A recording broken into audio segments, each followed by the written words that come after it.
कहते हैं कि इंसान अपनी औलाद के लिए कुछ भी कर सकता है और इंसान को करना भी चाहिए। ऐसे भी माँ बाप हैं इस दुनिया में जो इस तकलीफ से तंग आकर अपनी औलाद का गला दबा देते हैं, लेकिन मेरे अंदर इतनी हिम्मत नहीं थी, पर कुछ और करने की हिम्मत जरूर थी और आज मैं वही करने जा रही थी। मेरा एक एक कदम मुझे एक एक मन का लग रहा था, पर आज जो मैं करने जा रही थी वो एक गुनाह था, लेकिन मुझे वो सारे पल याद आ रहे थे जो मैंने अपने पति के साथ गुजारे, जो खूबसूरत लम्हे हम लोगों ने एक दूसरे के साथ गुजारे थे। आज मुझे चीख चीख कर बुला रहे थे, रोक रहे थे, कह रहे थे कि बेशक वो इस दुनिया में नहीं है, लेकिन उसके साथ इतनी बड़ी बेवफाई न करो। पर मैं बढ़ती चली जा रही थी। मेरे कपड़े भी बहुत ही ज्यादा मायूसी और हद से ज्यादा मायूस था। मैं मुसीबत लग रही थी, कयामत लग रही थी। शायद इतनी खूबसूरत मैं सारी जिंदगी में नहीं लगी थी, अपने पति के लिए भी नहीं, लेकिन इस खूबसूरती का क्या फायदा। मैं जो क़यामत लग रही थी, आज ये क़यामत मुझ पर खुद ही टूटने वाली थी। मैं उस शख्स के कमरे के अंदर चली गई, लेकिन फिर ऐसा मंजर देखा कि मैं हाथ जोड़कर जमीन पर बैठ गई और भगवान का नाम लेने लगी और रोने लगी, क्योंकि मेरे सामने आज एक ऐसा चमत्कार हुआ था। आज मेरे पति को इस दुनिया से गए हुए एक हफ्ता हो गया था। हाथ में कुछ पैसे थे जो खत्म हो चुके थे। अब ये वो जमाना नहीं था कि थोड़े पैसे से ही गुजारा हो जाता है। रोज के लिए इतने पैसे चाहिए होते थे कि जितने बनते नहीं थे।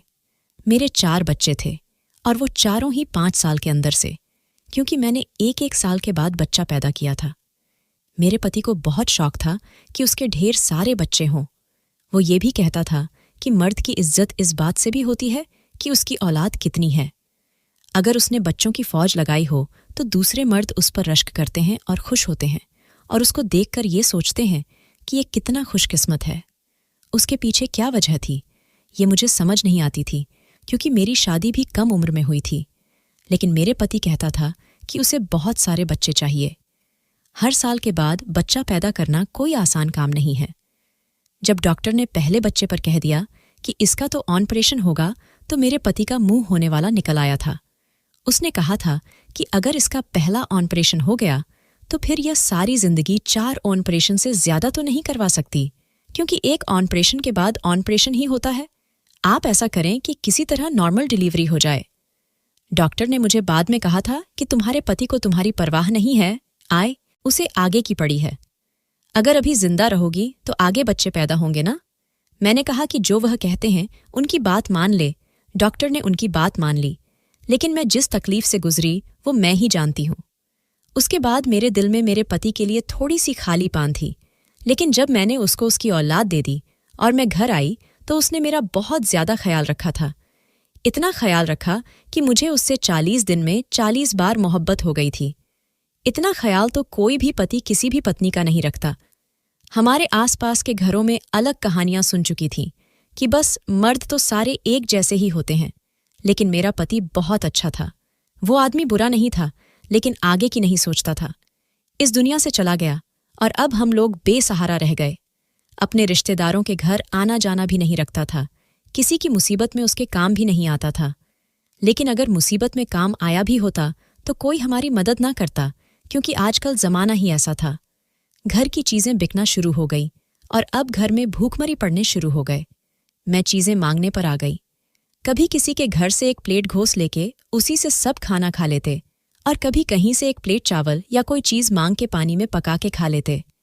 लेकिन ये सिलसिला कब तक चलता। मैं बच्चों को छोड़ के कहीं जा नहीं सकती थी, कोई काम नहीं कर सकती थी। मुझे आता ही क्या था। माँ बाप ने पढ़ाया लिखाया नहीं, बस जैसे ही उम्र हुई शादी करवा दी। माँ बाप इस दुनिया में भी नहीं थे, क्योंकि मैं अपनी बहनों में सबसे छोटी थी।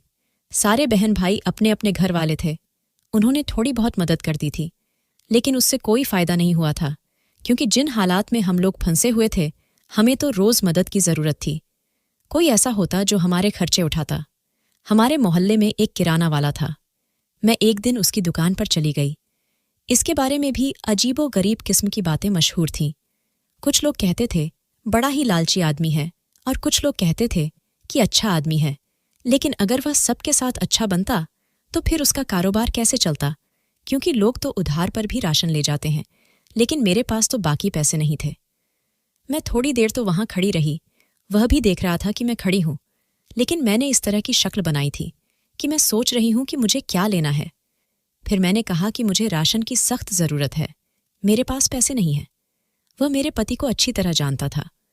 उसने आटा मुफ्त में दे दिया और कहा कि ठीक है, ले जाओ, और उसने मुझे सर से लेकर पांव तक देखा। मुझे उसकी नज़र कुछ अजीब सी लगी थी, लेकिन शायद मैं ज्यादा ही सोच रही थी, क्योंकि अब अकेली हो गई थी, इसलिए दिल में अजीबो-गरीब किस्म के ख्याल आते रहते थे। ऐसा लगता था कि सब लोग ही मेरे दुश्मन हैं, कोई भी मेरा अपना नहीं है। बच्चे इतने छोटे थे कि वो मेरी मदद नहीं कर सकते थे। अभी उन्हें खुद संभालने की जरूरत थी। मेरी सबसे छोटी बेटी सिर्फ 3 महीने की थी। मैं उसको छोड़ के कैसे कहीं जा सकती थी। हालात बद से बदतर होते जा रहे थे। अब मैं रोज उस किराना वाले की दुकान पर जाती और कोई ना कोई चीज उधार ले लेती। वह उस चीज को खाते में लिख लेता। वह ये समझ रहा था कि मैंने खाता खुलवाया है और मैं बाद में पैसे दे दूंगी। मेरा पति भी इस तरह करता था। मोहल्ले के बाकी लोग भी ऐसा करते थे, लेकिन उसे क्या पता था कि मेरे पास बाद में देने के लिए कुछ भी नहीं है, अब भी कुछ नहीं है और आगे भी 1 रुपया भी नहीं होगा। घर की वो चीजें भी बेच दी जिनको बेचने की जरूरत नहीं थी, लेकिन वो भी चली गईं।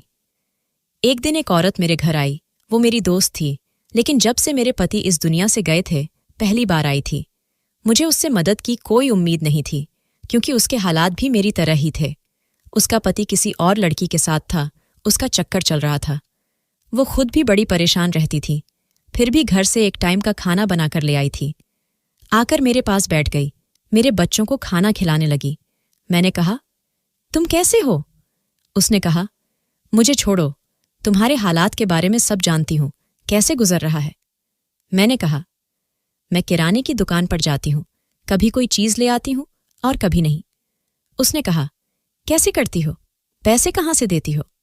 मैंने कहा, नहीं, पैसे नहीं हैं, मैं पैसे नहीं देती, यूं समझ लो उधार चल रहा है। तो उसने कहा, वो आदमी तो बड़ा अजीब है, वो पैसे लेने लोगों के घर पहुंच जाता है। मैंने कहा, जब घर आएगा तब देखा जाएगा, अब और क्या करूं, 5 बच्चे हैं, कैसे गुजारा होगा? उसने कहा, मेहनत मजदूरी करो। मैंने कहा, इतने छोटे बच्चों को छोड़ के कैसे जाऊं? उसने कहा, कुछ तो करना पड़ेगा। मुझे उसकी बात पर बहुत गुस्सा आया कि मुझे सलाह देकर चली गई है, खुद मेहनत मजदूरी करने जाती है, तभी तो उसका पति दूसरी औरतों के पीछे जाता है। लेकिन मेरे पति इस दुनिया में नहीं थे। पता नहीं क्यों मुझे उसकी बात पर गुस्सा आ गया। शायद मुझे घर बैठकर उधार की चीज लेकर खाने की आदत हो गई थी। मैंने कहा, जो चल रहा है चलने दो, कोई उठाकर पुलिस में तो नहीं दे देगा। उधार क्या है, एक दिन पैसे लौटा दूंगी, कुछ न कुछ हो जाएगा। मैंने खुद को भगवान के आसरे पर छोड़ दिया था। वैसे तो हम सबको भगवान का ही आसरा होता है, लेकिन मैंने तो खुद को ऐसे छोड़ दिया था कि बस कुछ न कुछ हो जाएगा, लेकिन कर कुछ नहीं रही थी। शायद यही मेरी गलती थी, लेकिन फिलहाल मेरे पास और कोई रास्ता भी नहीं था। दिन इसी तरह गुजरते रहे। मेरे बच्चों ने तो एक और काम भी शुरू कर दिया था। जो बच्चे थोड़े बड़े थे, वे वहां जाकर अपने लिए खाने पीने का सामान ले आते थे, कहते थे कि बाद में पैसे दे देंगे। अब बच्चे थे, उन्हें कैसे रोक दूं? पहले ही वे बार बार पूछते थे कि हमारा पिता कहाँ है। ऐसे में अगर उनका दिल बहलाने को वे 10 रुपए की कोई चीज ले आते तो मैं उन्हें रोक नहीं सकती थी। अपने पति की बहुत याद आती थी। देखा जाए तो मेरे साथ बहुत बुरा हुआ था। मेरे पति ने मेरे साथ अच्छा नहीं किया। छोटी सी उम्र में मुझे 5 बच्चों की जिम्मेदारी दे दी और खुद दुनिया से चला गया। मेरा वजूद, मेरा शरीर, मैं खुद इतनी खूबसूरत थी कि अगर मेरे सिर्फ 2 या 1 बच्चा होता तो मेरी फिर से शादी हो जाती। कोई ना कोई मेरी खूबसूरती देखकर मुझसे शादी कर लेता, लेकिन 5 बच्चों का बोझ कौन उठाएगा? किसी को पागल कुत्ता भी काटे तो वह एक खूबसूरत लड़की के पीछे 5 बच्चों का खर्च भी नहीं उठाएगा। अगर वह 5 बच्चों को सिर्फ दाल, रोटी, सब्जी भी खिलाए तो भी खर्च इतना ज्यादा हो जाएगा कि वह पछताएगा कि मैंने औरत से शादी ही क्यों की। मेरे पति ने मेरी जिंदगी को खूबसूरत बनाने की बड़ी कोशिश की, लेकिन अब उसके जाने के बाद मेरी मदद कोई नहीं कर सकता था। मुझे अपनी मदद खुद ही करनी थी, लेकिन समझ में नहीं आता था कि छोटे बच्चों के साथ यह सब कैसे होगा। एक दिन मैं दुकान पर गई तो मुझे किराने वाले ने एक अजीब सी बात कर दी जो उसे नहीं करनी चाहिए थी। उसने कहा, पहले तो तुम इतनी खूबसूरत होती थी, तुमने अपना क्या हाल बना लिया है? मैंने कहा, आपको तो पता है मेरा पति इस दुनिया में नहीं है।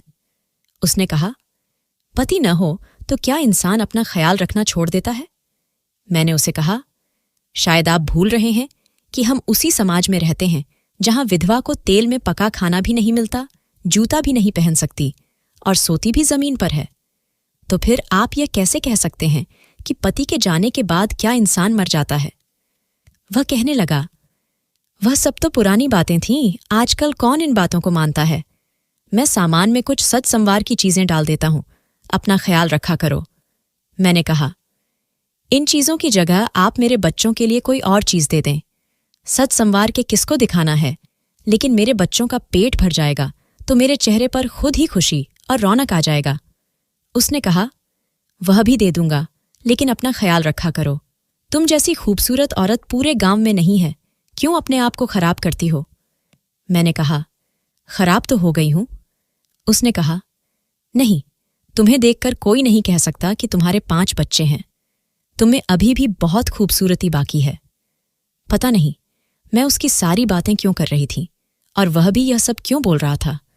मेरी जिंदगी में था ही कौन जिससे मैं अपने दिल की बातें करती। मेरे पति भी चले गए थे। शायद मेरा दिल भरा हुआ था, और इतना भरा हुआ था कि मैंने उसे पराए आदमी से ही अपनी दिल की बातें करनी शुरू कर दी। ऐसा होता है कभी कभी कि इंसान जो बातें अपनों से भी नहीं कर सकता, वह परायों से कर लेता है, क्योंकि अपने उसे जज करते हैं और पराये उसे जज नहीं करते। इसलिए शायद वह इस तरह की हरकत करता है, और मेरे साथ भी यही हुआ। लेकिन यह कोई ऐसी बात नहीं थी। मैंने कोई ऐसी वैसी बात नहीं की थी। अगर कुछ बोल दिया तो क्या हो गया? लेकिन जब मैंने घर आकर देखा तो उसने सामान के अंदर शैम्पू, क्रीम, लिपस्टिक, पाउडर वगैरह डाल दिया था। क्या मुझे यह सब कुछ लगाना चाहिए था? और फिर हमारे गांव के लोग तो अभी भी बातें करते थे। अभी कौन से मेरे पति को इस दुनिया से गए हुए बहुत महीने हो गए थे। अगर मैं यह सब कुछ लगाती तो लोग जरूर मेरी पीठ पीछे बातें करते, और मैं ऐसा नहीं चाहती थी। इसलिए मैंने कुछ भी न लगाया। सोचा कि वापस कर दूं, लेकिन फिर एक तरफ रख दिया। अगले दिन मैं फिर से दुकान पर गई तो किराने वाले ने मुझे गौर से देखा और कहा, यह क्या, मेरी दी हुई चीजों में से कुछ भी न लगाया? मैंने कहा, दिल नहीं मानता मेरा। उसने कहा, दिल को समझा लो, तुम्हारे दिल के न मानने से तुम्हारा पति वापस तो नहीं आने वाला। मैंने कहा, तुम्हारी बात ठीक है। पता नहीं क्यों मैं उससे अपने दिल की बात कर लेती थी। शायद मैं उससे मुफ्त में चीजें ले रही थी, इसलिए उसे अपनी मजबूरियां भी बता देती थी। आज तो मैंने उससे अपनी बेटी की दवा के पैसे भी ले लिए। वो सिर्फ राशन ही देता था, यह भी उसकी मेहरबानी, लेकिन दवा के पैसे भी दे दिए। बेटी बीमार है तो उसे ले जाओ, उसने कहा। मैं बेटी को डॉक्टर के पास ले गई तो वहां कुछ औरतें बैठी थीं। उस किराने वाले का नाम अहम था। मुझे कहने लगी, यह तो काम भी नहीं करती, फिर इसके पास ये पैसे कहाँ से आए कि डॉक्टरों के पास फिर रही है और बेटियों के लिए दवाइयां भी ले रही है। वह तो ऐसे कह रही थी जैसे मैं किसी पार्क में घूम रही हूं। सब कहने लगे, हाँ, वो दुकानदार है ना अहम, आजकल इस पर बड़ा मेहरबान है। वैसे है तो वह बनिया सिफत आदमी, किसी को 1 रुपया नहीं देता, लेकिन सुना है इसके ऊपर बड़े पैसे लुटा रहा है, हर चीज दे रहा है। मुझे अपने बारे में बात सुनना मुश्किल हो रहा था। मैं अपने ही बारे में बातें सुन रही थी, लेकिन इस तरह से पेश आ रही थी जैसे मुझे कुछ सुनाई नहीं दे रहा। अब तो वो औरतें ऊंची आवाज में बोलने लगीं ताकि मैं सुन लूं, और मेरे लिए वहां पर बैठना मुश्किल हो गया। जब मेरी बारी आई तो बेटी को चेक करवा के दवा लेकर फौरन वापस आ गई। मैंने सोचा भी नहीं था कि मेरे बारे में कभी इस तरह की बातें होंगी, लेकिन गांव वाले तो ऐसे ही होते हैं, छोटी छोटी बातों के बड़े बड़े किस्से बना देते हैं। मुझे इस पल यह सोचना चाहिए था कि मेरे बारे में, जहां मेरी दुश्मन भी कोई गलत बात नहीं बोल सकती थी, आज पूरा गांव मेरे खिलाफ बातें कर रहा था। ऐसा क्यों हो रहा था?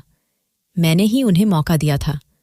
मुझे खुद को संभालना चाहिए था और इन सारी बातों से बाहर निकलना चाहिए था। लेकिन मैंने सोचा, ये तो वैसे ही बातें करते हैं। दुनिया क्या कहती है? दुनिया तो सिर्फ बातें ही करती है। ये लोग मेरे घर में राशन तो नहीं देखते। वह भला आदमी है जो हमारी मदद कर रहा है, और मैं इनकी बातों में आकर उसकी मदद लेने से इनकार कर दूं तो मेरे बच्चे भूख से कहाँ जाएंगे? फिर क्या ये लोग मेरे बच्चों को खाना देंगे? अगर ये मेरे बच्चों को खाना देने की जिम्मेदारी उठाते हैं तो ठीक है, फिर मैं किसी से कोई सामान नहीं लूंगी। एक रात मेरे पति भी सपने में आए। जब से वह इस दुनिया से गए थे, पहली बार मेरे सपने में आए। मैंने उनसे कहा कि तुमने मेरे साथ अच्छा नहीं किया, मैं बहुत परेशान हूं। तो उन्होंने कहा, सब कुछ ठीक हो जाएगा, लेकिन तुम जो कर रही हो वो ठीक नहीं कर रही हो। मैं हैरान रह गई और मुझे अचानक से ऐसा लगा जैसे यह सपना नहीं है और वह मेरी आंखों के सामने से गायब हो गए। मैं उठी तो मुझे पसीना आ रहा था। तो यह सपना ही था, लेकिन बहुत अजीब सा था। पता नहीं वह किस ओर इशारा कर रहे थे कि तुम जो कर रही हो वह ठीक नहीं है। अब मैं इस बात को क्या समझूं? सपनों में कहाँ लोग इशारे मिलते हैं? लोग तो कहते हैं कि सपने दिमाग का फितूर होते हैं। मैंने किराने वाले से बहुत सारा सामान ले लिया था।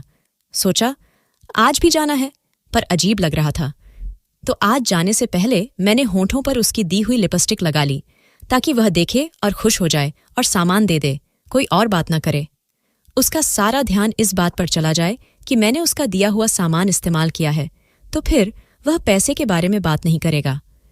मैं यह सब इसलिए कर रही थी ताकि मुझे सामान मिल जाए, पर मुझे क्या पता था कि मेरे साथ क्या होने वाला था।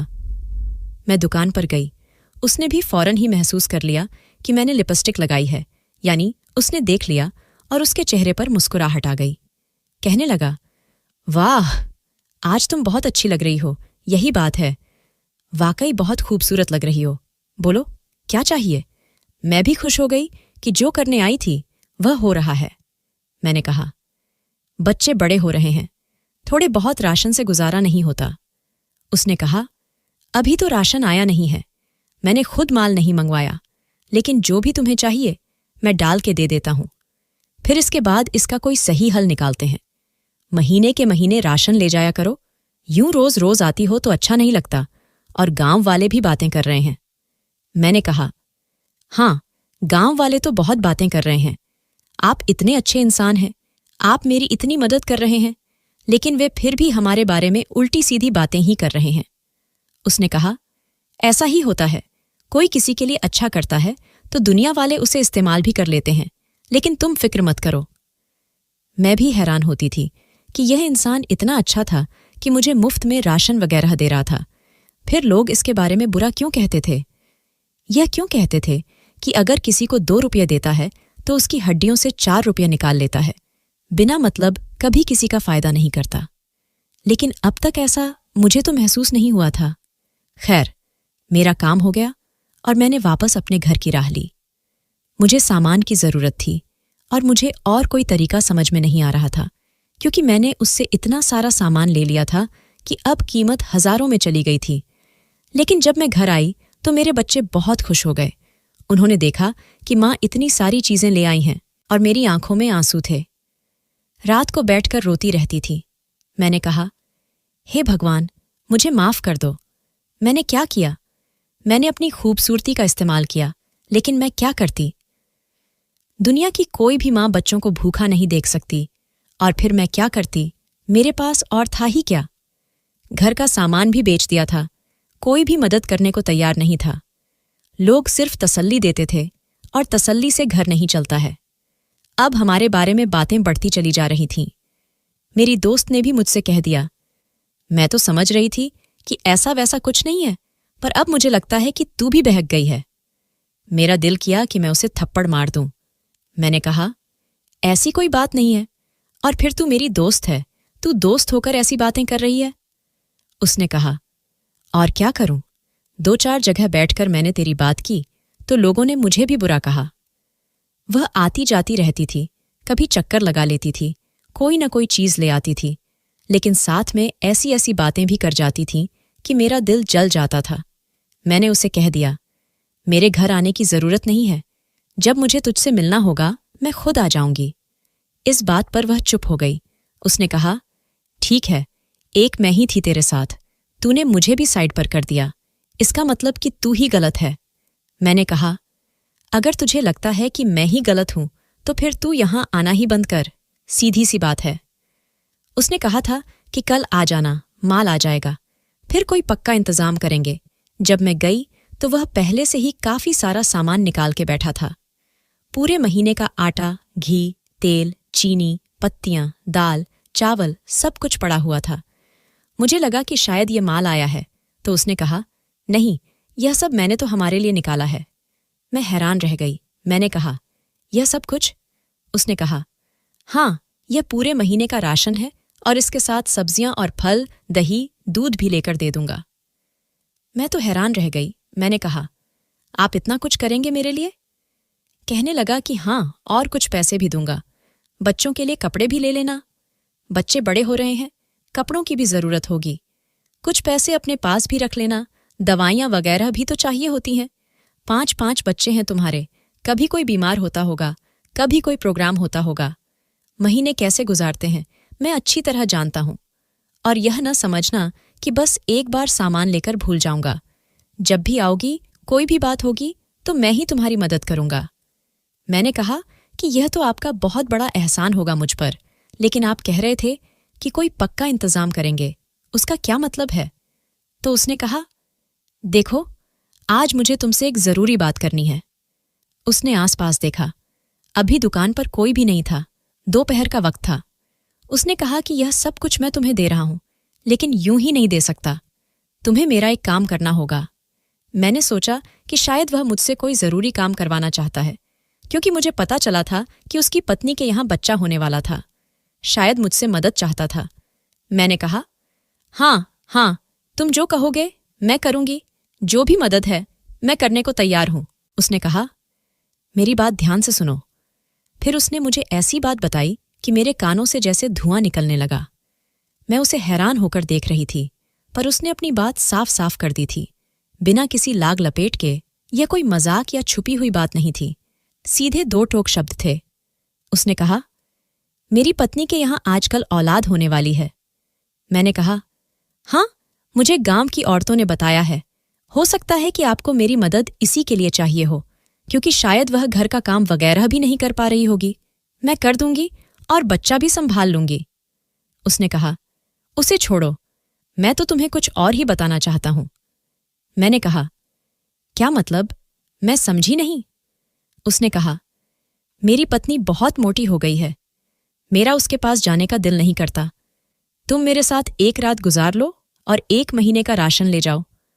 मैं यह बात सुनकर हैरान रह गई, और अब मुझे पता चल गया कि सारे गांव वाले क्यों कहते थे कि यह आदमी ठीक नहीं है। आखिरकार उसने अपना फायदा निकाल लिया। मैंने उसकी बात सुनी और मैं 2 कदम पीछे हट गई। उसने मेरी तरफ देखा। मेरे चेहरे पर हैरानी थी। उसने कहा, क्यों? क्या हो गया? मैंने कोई अजीब बात कर दी? तुम कोई छोटी बच्ची हो? 5 बच्चों की मां हो। तुम्हें नहीं पता कि दुनिया किस तरफ जा रही है। कुछ लो, कुछ दो का कानून चल रहा है। तो तुम क्या मेरे चाचा की बेटी हो कि मैं तुम्हारी मदद करता रहूं? मैंने सिर झुका लिया। मैं वहां से भाग जाना चाहती थी। उसने कहा, यहां से भागने की जरूरत नहीं है। जो मैंने कहा है उसके बारे में सोचना, नहीं तो तुम्हारी ऊपर पूरे 35,000 रुपये बनते हैं। वह कल देकर जाना। मैं हैरान थी कि उसने एक एक चीज का हिसाब रखा हुआ था। हम कौन सा भरपेट खाते रहते थे, बस रोज थोड़ा थोड़ा आटा और दाल ही तो ले जाती थी। लेकिन 2-4 महीनों में 35,000 तो बनते ही थे। आजकल महंगाई जो इतनी हो गई थी। उसने कहा, रात को 1 बजे तुम्हारा इंतजार करूंगा। अगर आना हुआ तो आ जाना, नहीं तो पैसे देकर जाना। और अगर पैसे नहीं दिए तो पंचायत बुला लूंगा। सारे गांव वालों के सामने बुलाऊंगा तुम्हें। उनको भी पता चलेगा तुम मुझसे किस लिए पैसे लेकर जाती रही हो। तुमने यहां पर खाता खुलवाया था। तुम्हारा पति भी ऐसा करता था, लेकिन वह पैसे देता था। अब तुम्हारा पति तो इस दुनिया में नहीं है, तो पैसे कौन देगा? अचानक उसका लहजा बदल गया था। उसकी आवाज भी बदल गई थी। मैं वहां से वापस आ गई। आसमान की तरफ देख रही थी कि अब क्या होगा। मेरी कोई मदद भी नहीं करेगी। गांव वालों के सामने इज्जत भी जाएगी, और जो रोजी रोटी लगी हुई है वह भी खत्म हो जाएगी। क्या मुझे यह सब करना चाहिए था? आज मुझे समझ आया कि लोग क्यों अपनी औलाद को जान से मार देते हैं, क्योंकि वे उन्हें भूखा नहीं देख सकते। लेकिन अपनी औलाद को जान से मारने से तो अच्छा था कि मैं अपनी जान ले लेती। लेकिन यह मौत ऐसी थी कि मैं मरती नहीं, जिंदा रहती। लेकिन शायद मेरे अंदर कुछ टूट जाता और मैं अपनी आत्मा की कुर्बानी देने को तैयार हो गई थी। रात को बैठी अपने बच्चों को देखती रही। समय हो रहा था, 12 बज चुके थे। मेरे पास 1 घंटा था। मैंने वह सारी चीजें उठाईं जो उसने मुझे दी थीं, जिनसे मैंने खुद को तैयार किया, और अब मैं उसके घर की तरफ रवाना हो चुकी थी। अगर मुझे इस वक्त कोई देख लेता तो मुंह पर हाथ रख के रह जाता कि उसने कैसे कपड़े पहन रखे हैं। फिलहाल तो मैंने खुद पर चादर डाली हुई थी। मैं अंधेरे में चलती जा रही थी। मेरे दिमाग में मेरे पति के साथ गुजारे सारे पल घूम रहे थे। मेरे बच्चों की आवाज़ें, मेरे बच्चे जब मुझसे खाना मांगते थे। मैंने इन बच्चों को बड़ी मेहनत से पाला था, इसलिए नहीं कि इन्हें भूखा तड़पता हुआ देख सकूं। बस ठीक है, आज मैंने अपनी जान ले ली थी और मैं क्या कर सकती थी? माँ और क्या कर सकती है? बच्चों और खुद में से बच्चों को ही चुनती है। अब मैं आसमान की तरफ भी नहीं देख रही थी। शायद भगवान से भी आंखें नहीं मिला पा रही थी। बस चलती जा रही थी। मैं वहां पर पहुंच गई। उसने मुझे जगह बता दी थी। ये शायद उसके घर की बैठक थी। उसकी पत्नी तो बीमार थी। उसे तो पता भी नहीं चलना था कि घर में क्या हो रहा है। बैठक का दरवाज़ा भी खुला हुआ था। उसने शायद खिड़की से ही मुझे आते हुए देख लिया था। दरवाज़ा खोल दिया था। जैसे ही मैंने दरवाजे के अंदर कदम रखा, सामने का दृश्य देखकर हैरान रह गई। वह तो माहौल बनाकर बैठा था। वहां खाना भी पड़ा था, जिसकी खुशबू पूरे कमरे में फैल रही थी। उसके अलावा मेरे लिए तोहफे और वही राशन जो उसने एक बड़ी सी बोर में डालकर रखा था, वह भी एक तरफ पड़ा था और राशन को हाथ गाड़ी के अंदर रखा था ताकि जाते वक्त मैं उसे आराम से ले जा सकूं। इतना कुछ सोचकर बैठा था यह आदमी। मुझे तो उसकी शक्ल से ही नफरत हो गई थी। मुझे लगा था कि यह मेरा मददगार है, मेरी मदद कर रहा है, लेकिन यह थी उसकी मदद। आज मुझे समझ आ गया कि इस दुनिया में कोई किसी के लिए कुछ नहीं करता। मैं दरवाजे में खड़ी थी और मेरे कदम आगे नहीं बढ़ रहे थे, लेकिन मुझे आगे तो जाना ही था।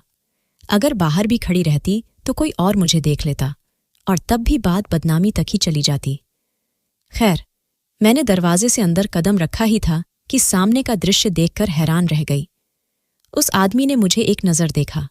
उसके चेहरे पर मुस्कुराहट उभरी और अगले ही पल उसने अजीब तरीके से चिल्लाना शुरू कर दिया। उसकी चीखें इतनी अजीब और ऊंची थीं कि मेरे दिमाग में लगने लगी। मैं हैरान हो गई कि इसे क्या हो गया। थोड़ी देर बाद उसने तड़पना शुरू कर दिया। मुझे समझ नहीं आ रहा था कि मैं क्या करूं। शायद उसकी पत्नी ने उसकी आवाज़ सुन ली। वह दूसरे दरवाजे से कमरे में आ रही थी। मैं उस तरफ से दीवार के पीछे छुप गई। वह भी परेशान हो गई और मदद के लिए आवाज़ें देने लगी। मैं वापस अपने घर की तरफ भाग गई।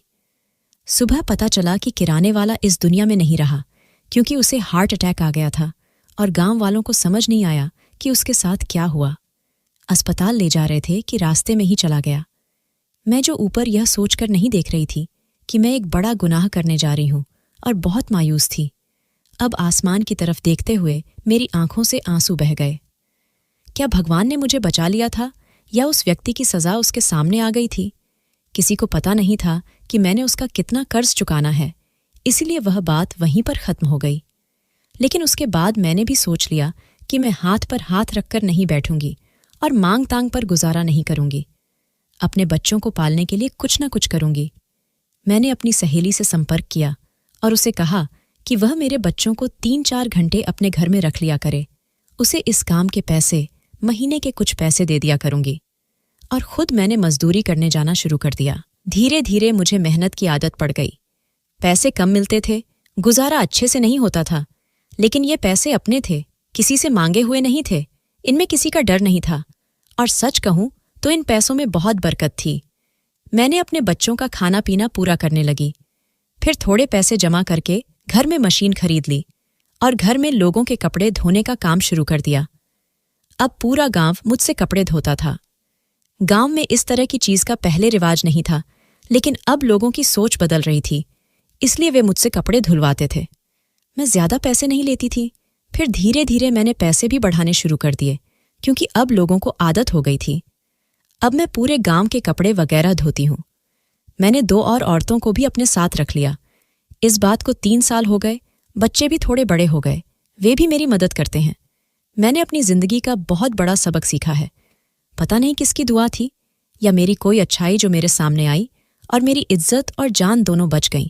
लेकिन अब मैं अपने पैरों पर खड़ी हूं और मुझे इस बात की बहुत खुशी है। मेरे लिए यह हादसा होना बहुत ज़रूरी था, क्योंकि मेरी हड्डियों में पाप बैठता जा रहा था। मुझे मांग के खाने की आदत हो गई थी, लेकिन भगवान ने मुझे इस हादसे से गुजारा ताकि मैं समझ सकूं कि मुझे क्या करना है, और वाकई मैंने सबक सीख लिया है। यह दुनिया बड़ी बुरी है। कोई किसी को मुफ्त में सलाह भी नहीं देता है और मैं समझ रही थी कि वह मेरे घर का बोझ उठा रहा है। उसने मेरे लिए दाना फेंका था और वह मुझे अपनी बात मानवाना चाहता था, लेकिन भगवान ने उसे समय पर अपने पास बुला लिया और मेरे पति जो मुझे सपने में आए थे, वह भी शायद इशारा था कि